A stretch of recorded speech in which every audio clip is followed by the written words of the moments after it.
যোগ্য প্রার্থীদের তালিকা বারবার চাওয়া সত্ত্বেও এই সরকার দিতে পারেনি, কারণ তারা চায় না অস্বচ্ছভাবে টাকার বিনিময়ে যারা চাকরি পেয়েছে আর টাকা নেওয়ার জন্য যে রাজ্যের শিক্ষামন্ত্রীকেও জেলে থাকতে হয়, গোটা শিক্ষা দপ্তরকে জেলে থাকতে হয়, তাই তারা দিতে পারেনি, দিতে দেয়নি, সেজন্য আজকে বঞ্চিত।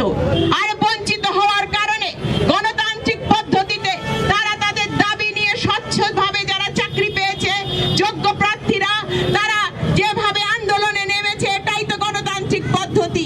আমরা জানি যে একটা গণতান্ত্রিক দেশে সংবিধান অনুসারে প্রতিবাদ করবার যে জায়গা, সেই জায়গায় দাঁড়িয়ে তারা প্রতিবাদ জানিয়েছে।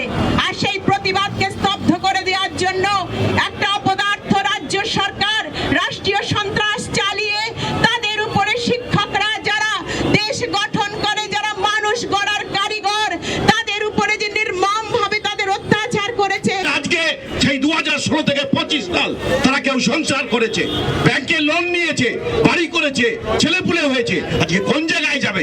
ঝিনিমিনি খেলছেন সমাজটাকে নিয়ে, বেকার যুবকদের নিয়ে, ছাত্রদের নিয়ে। এটা চলতে পারে না। তাই আন্দোলনের পথে সাধারণ মানুষ আছে। আজকে মানুষ যাচ্ছে, যোগ্য সম্মান তিনি দিতে পারেননি, তাই অসম্মানের জায়গাটা তৈরি হয়েছে। তাই কোনো কম্প্রোমাইজ নেই। এ লড়াই চলবে, এ লড়াই ছিল, আগামী দিনেও চলবে, এবং যতদিন না তাকে গতিচ্যুত করা যায়। একটা অত্যন্ত দুর্বৃত্ততে ভরা একটা সরকার, যেখানে করাপশন, দুর্নীতি একটা সীমাহীন জায়গায় গেছে, এবং আপনারা দেখছেন কিভাবে এই দুর্নীতির দায় মেটাতে হচ্ছে যোগ্য শিক্ষকদের।